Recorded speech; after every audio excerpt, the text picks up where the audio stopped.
This is our first time doing this live stream. We cut out. Don't quite know why it cut out. So we are recording this video and this wrap on wrap audio. We're going to be sharing with you after this. And we just wanted to do a couple things. One, give you the rest of the pod. It cut out right when we were finishing up the covers. Two, we want to just say thank you. We hope you enjoyed this experience. We'd love your feedback. Do you want us to do Yes. this more? Was this stupid?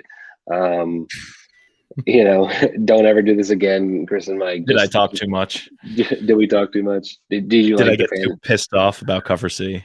Yeah, exactly. So Though I gotta shout you out, Chris. This was awesome because usually we get caught up on tangents and I got to go back and edit.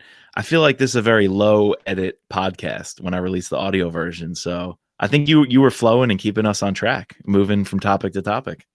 yeah, no, it was a pretty smooth podcast in terms of, like staying on topic and being able to plug like some of the comments that the our patrons were able to put in. So yeah, I That was enjoyed it. hard, guys.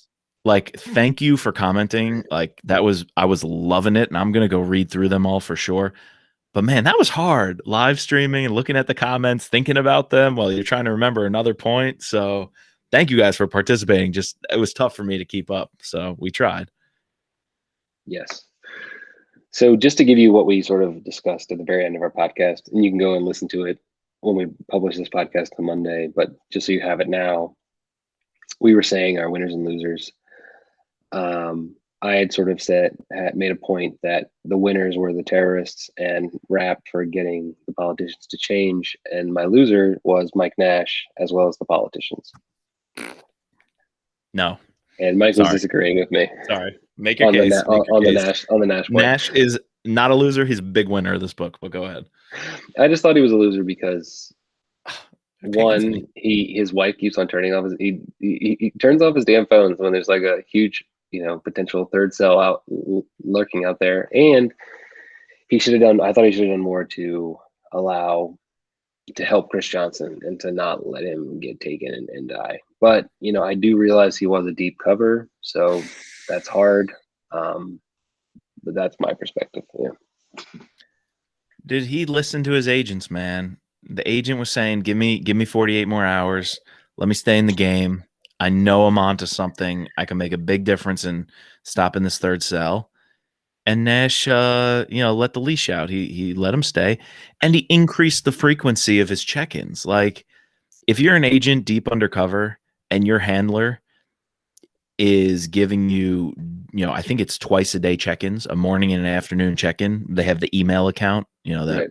email account on burner phones to check in with each other. Right. I That's think a lot. that That's a lot of I think risky he's given him a conversations. lot of security with twice a day check-ins. The fact that he gets caught right then and there, I don't think is Nash's fault. I think Nash made the right call saying, "You're onto something. Stay in the game. I'll handle it back at Langley. I'll take the hit for keeping you in." But I can see why Nash would feel guilty, right? Chris Johnson was his man. He lost an agent. It must suck. And at the end, man, we didn't even say this on the pod. When he does it, his wife's like, "How was your day?" And he's just like, "It was a bad day." He can't even tell her about Jessica, who has babysat baby Charlie. Is it Charlie? Yeah. Can't even say about his agent, Chris Johnson. He's keeping all that in. So we talked about personal sacrifice as a theme. Nash, huge winner. I know it sucks you losing an agent that he was handling who made that sacrifice, but both their sacrifices were the reason the third cells ultimately stopped, I would say. Although their attack went off, they were limited. Think about it this way. Nash's interrogation, even back at Bagram in the first half of the book, didn't True. get the Nash intel won about the the third first. cell. So Nash won the Nash got first the half of the intel. book, but not the Yes. second half of the book. That's what my point Okay. is. Okay. You know what? That's fair. That's fair. Yeah. That's fair. That's fair.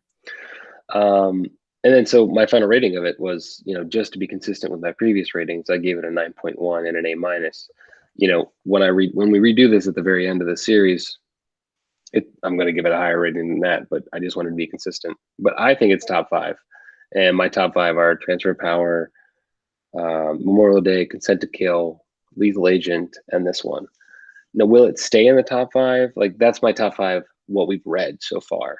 That's going to be hard with American Assassin, Kill Shot, and a couple of the Kyle Mills novels that I know I like. So will it stay in the top 5? We'll see. But for right now, it's in my top 5. Yeah, it's definitely top 10 though, right? Like, oh, for sure, it's not going to fall out the top third. There's no way it's falling to the bottom half of rap books, and I don't think it's falling out of the top third. So it would be like seven books. I think it's going to hold down that 6-7 slot. It's just, man, you're competing against Transfer Power, Memorial Day, Consent. We haven't covered American Assassin, Kill Shot. For me, Term Limits and Lethal Agent. So it's a lot of competition, man. It is. That's tough. Okay, here's another hot take. We had a couple hot takes on this pod. I think we stopped giving 1 through 10 numbers. It's too much, man. No, we have to. We have to keep it going. We have to keep No, because we're like arguing over decimals. Like, oh, this one's gonna have to be a 9.1 point, 9.18246 because the other one was a 9.18247. It's got to be lower than that one by just a fraction. Let's just say, man, A-, B+, top 10. Right. You can stop. I'm gonna keep giving mine to be consistent. I'm a completist. You're the scientist. You're the scientist. Yeah, you want the precision and the accuracy. I can't start something and not do it the entire way. So. All right. So. I don't know. I just hate coming up with a 1 through 10 number. I'd much rather just be like B- next. You're a teacher. This was not a B- though. I'm not saying that. This is an A- for sure. Yeah, so I'm going A-. If you put a gun in my head, I'll say a 9.0. I think if I go 9.3, which I want to, that's higher than Transfer Power and Term Limits. So I'm like, I can't do that. So I think I have to go 9.0. All right, fair enough. So, yeah, what else did we wrap up with? So we don't want you guys to miss out. That was it. And we just, finished it by saying thank you to you guys. Again, yes. Sorry that this cut out. Still don't know why. So Mike and I, we mentioned this, Mike and I, we spent, I don't know, from 8:30 until like almost midnight last night trying to figure this out. For some reason, Facebook Live, this huge company, you can't do a 2-person Facebook Live on a computer. You have to use a mobile phone. Yeah. And we record with our computers and the audio and everything. So we didn't want to do it on the phone. So you have to use this encoder which has to be through this third party YouTube Live or YouTube Live. So again, we apologize. You're going to be getting this audio video in your email box soon after this. Michael sent it to you guys. But yeah, just a big thanks and shout out to all our patrons. And hope you enjoyed this experience. And if you liked it, if you loved it, if you hated it, please let us know, because man, I'd like to do this for y'all at least once a month. I mean, maybe twice a month when every one of our books that we cover. Like, it'd be really hard to bring you on in interviews, but our book podcast, I'd love to live stream them. I don't know about you, Chris. And I mean, we want to make that a patron experience, so you guys have something a little extra for all that you've given to help us. So exactly. Let us know. If you don't let us know if you loved it, you hated it, we won't know if it's something to keep doing, but we'd like to if you enjoyed it. So, and spread the word, right? I was so happy. I think we had 5 of you guys. There's 7 patrons, including my dad and my brother-in-law. Yeah. So if we can get all our patrons or a couple more in here and they also like it, and we get their feedback. So please post and let them know what you thought, and let us know what you thought so we can do it again. Yes. And as always, Mitch. Let's give the people, these are our patrons. Let's just give them the extended cut. How'd you feel about that? I felt pretty good about that. I was very nervous to start. Sure. Thankfully, we can't see them. You can only see their comments, and there's a 30-second lag between us and the comments. So yeah. Comments were hard to keep up with. I was doing a good. Sometimes I found myself focusing on the comments too much and not listening to you sometimes. So I would just say, yeah, that's it. Just. Yeah, it was hard. I loved reading them. It was just hard in the moment. So we'll just have to get better with that. Yeah, I think less editing. Guys, I spend way too much time. Probably 4 hours every episode. playing with the audio, editing this, taking out a lot of my taking out a lot of the well, that's not, what do you call it? Sucking teeth. Yeah. I feel like live we cut back on some of that because we were just talking to the people. And attentive of it. Yeah. Yeah, we were aware of it a bit more. So I like that. You're right. I like meeting you guys on screen. So we'll definitely get a patron hangout soon.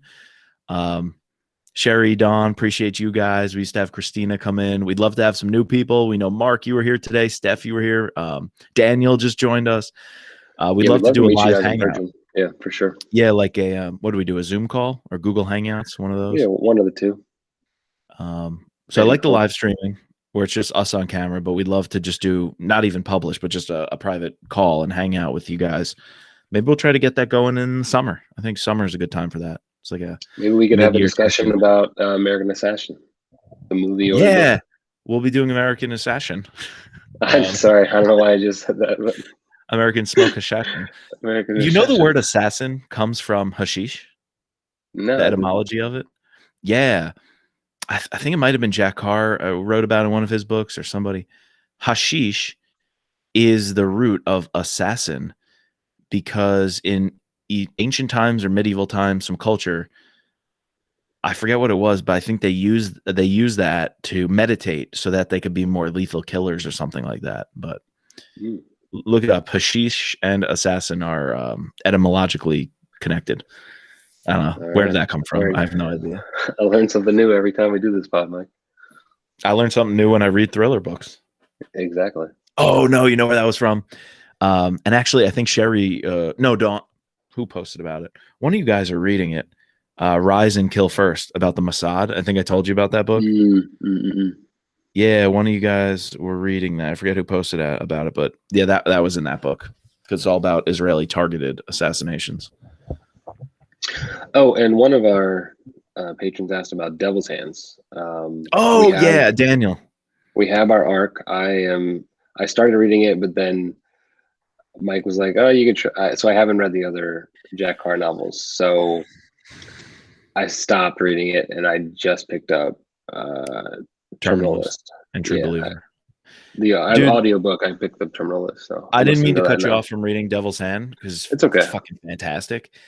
But man, you got to go through the Reese saga. I mean, it's an arc. It's a story. It's an arc. It's brilliant.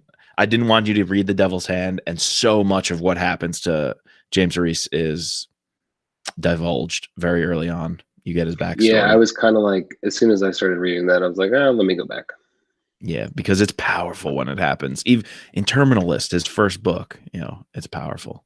So right. I didn't mean to cut you off on reading Devil's Hand. No, it's Devil's okay. Hand. Okay. I think it was Daniel who asked. Fucking awesome, man! It was so good. You've heard on this podcast, I love the nostalgia factor. So first books by an author, very early character development. It means a lot to me. So Devil's Hand is definitely not my favorite Jack Carr book, but man, it's just all four are awesome. You almost can't rank them. It's a good one. And Reese has definitely come a long way. Like, it's nice to see him. Don't want to give away much, but he's in the CIA, right? Like, he's taking on a role that we haven't seen him do yet. He's always been a lone wolf kind of character, taking care of his own business. Savage Son, that changed a little, but Devil's Hand, he is all in, trying to save our country from within instead of working on the fringes. Yeah. Cool. I'm excited. Yeah, it's good stuff. Yo, we got some tweets already. We ended the live stream like 15 minutes ago. A couple of people are giving us feedback. Just shitting on the fact that it crashed. No, so hold on. Steph K, thanks for shouting me out again in the live stream. Scott is in pursuit of honor more, so I better hear more about him in next month's pod. Oh, for sure. Steph, for sure. We got you. I want to talk. Okay, Chris, what was the last book where Scott did something major? It wasn't Protect and Defend. Act of Treason, I don't think he was in either. What was before that? Consent to Kill. Okay, Consent to Kill. He helps. He shows up at the FBI crime scene, and eventually, does he help with any of the actual revenge stuff? Yeah, him and Wicker go down to, like, they track. Oh no, he doesn't. He help with.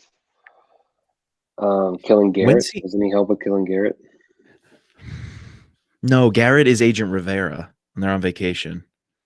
What's the scene where Scott is in his warehouse, in his bunker that he fitted Oh, with all the that's in government- a book. That's in a book after with the Russian guy. The scene in Active- Cyprus, Limassol. that's That's an active treason. Active treason. That's Okay. the last book we've really seen Scott. is Scott Active did some Treason. good stuff in active treason. That's true. It's not. He not wasn't in too Protect and long ago. Defend. He So wasn't 2 books out. in, and he wasn't in this one. So Well, he was barely in this one. right, a chapter. Yeah. No, Mark said it looks like the stream ended early accidentally. I'll have to write back. We're hooking you up. We're recording this right now. Yep. I'm gonna say arg. So sorry about this. We realized we should end this wrap on wrap first. Oh, okay. All right. Nothing else you want to say about the live stream? Felt good? Do it again. Oh, good. We'll do it again. Thank you Let's guys do it again. All right. All right. Peace, guys. Cool. Oh, that was a long one. All right. Let's save this. I don't even know. Let's just make up a number. Are we on wrap 8? I have no idea. We should get better at that. You want to just call it 8, just file wise? M audio wrap 8.